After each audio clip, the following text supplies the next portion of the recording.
Zvládať legislatívne zmeny, poskytovať pomoc v oblasti manažérskych zručností, pripravovať projekty a marketingové plány. Aj to je cieľom školení, ktoré pripravuje nezisková organizácia Sokrates pre starostov i podnikateľov. Jedno z takýchto školení sa konalo v obci Malá Trňa a určené bolo najmä zástupcom samosprávy a podnikateľským subjektom z regiónu pôsobenia miestnej akčnej skupiny Tokaj Rovina. Školitelia im priblížili napríklad to, ako pripravovať projekty a stratégie vo vidieckom priestore. Účastníci sa zároveň dozvedeli, aké sú najnovšie poznatky a skúsenosti pre obnovu a rozvoj vidieka v iných regiónoch na Slovensku a v Európskej únii. Prvou oblasťou je oblasť manažerských zručností.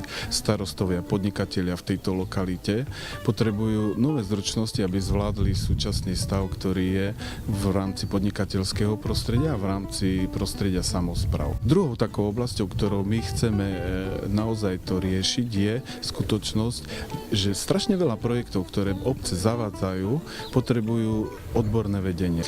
Treťou oblasťou je legislatíva. Určite viete, že legislatíva sa mení každý rok a preto potrebujeme informovať našich účastníkov o nových legislatívnych krokoch vlády, aby vedeli samozrejme, že ako to majú v praxi zavádzať. A tou štvrtou oblasťou je oblasť životného prostredia. Celý ten projekt je zameraný na informovanie v týchto kľúčových oblastiach. Starostovia aj podnikatelia sa aktívne zapájali do všetkých ponúknutých tém, ktoré boli predmetom školenia. Odborníkov sa mohli zároveň opýtať priamo na to, čo ich najviac zaujíma, alebo čo im nie je celkom jasné. Práve takáto interakcia medzi školiteľom a samotným účastníkom je jednou z najväčších výhod podobných informačných aktivít. Z položených otázok bolo zrejmé, že veľkým problémom sú najmä časté zmeny zákonov. Niektoré právne normy sa totiž menia pravidelne každý rok. Som im priblížila všetky zmeny, legislatívne zmeny v zákonoch o sociálnom poistení, o zdravotnom poistení, v zákone o dani z príjmov a veci, čo sa týka právneho postavenia a mzdových nárokov, pracovných zmluv a novej odpočítateľnej položky na zdravotné poistenie, čo je novum od roku 2015 a týka sa to nízkopríjmových skupín, teda zamestnancov obecných úradov. Informačné aktivity sú nastavené pre tri oblasti. Prvou oblasťou je podnikateľská sféra v prostredí miestnej akčnej skupiny Tokaj Rovina. Druhá časť je zameraná na samosprávu. To znamená, máme tu pracovníkov samosprávy, máme tu starostov, ktorí tieto poznatky potrebujú v praxi.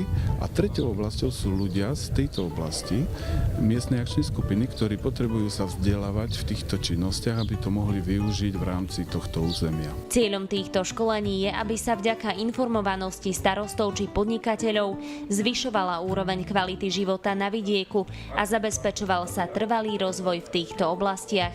Najmä lokalita miestnej akčnej skupiny Tokaj Rovina je atraktívnou pre domácich aj návštevníkov. Tokajská vinohradnícka oblasť má bohatú históriu, z ktorej môžu obce ťažiť pre svoj ďalší rozvoj. Práve preto bola jednou z tém týchto informačných seminárov aj podpora remesiel, lokálnych výrobkov či tvorby regionálnych značiek. Ja som tu už viackrát bol na takýchto seminároch. Veľmi sa mi páči, lebo nás informujú ako starostov obci alebo aj zamestnancov ohľadom všetkých vecí, či už je to o zákonu o odpadoch.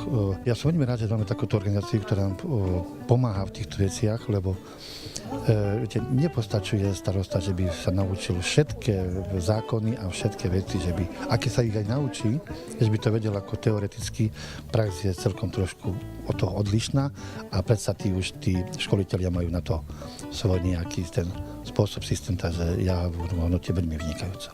Tento seminár bol veľmi užitočný, mali sme viaceré oblasti, z ktorých som sa dozvedel celkom užitočné veci k našej práci a takisto, že sme tu mohli doniesť aj naše pracovníčky.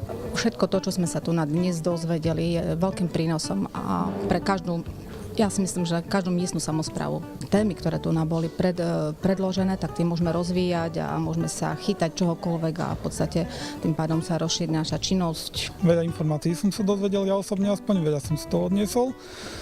hlavne ten komunikačný seminár, čo to bol, hlavne o zvládaní nejakých napätých alebo stresových situácií. Okrem školení slúži starostom a podnikateľom aj webová stránka neziskovej organizácie Sokrates a publikácie, z ktorých sa môžu viac dozvedieť o informačných seminároch či o témach, ktoré sú ich predmetom. Vďaka novým poznatkom, ktoré sa zástupcovia samosprávy dozvedia, by sa malo rozvíjať i územie obcí miestnej akčnej skupiny Tokaj Rovina. V týchto oblastiach nežije veľa obyvateľov a je tu vysoká miera nezamestnanosti, no sú bohaté na tradičné vinohradníctvo, poľnohospodárstvo, kultúrne pamiatky, zvyky a tradície a majú potenciál na rozvoj cestovného ruchu.